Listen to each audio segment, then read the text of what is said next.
क्या तुम दोनों यहाँ क्यों बैठे हो? हैं, तुम दोनों क्यों यहाँ बैठे हो भाई?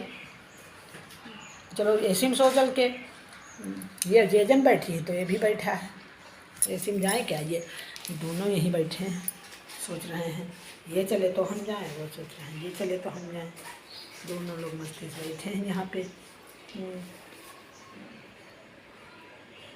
लोग कैसा दोनों बैठे बराबर में भाई बहन।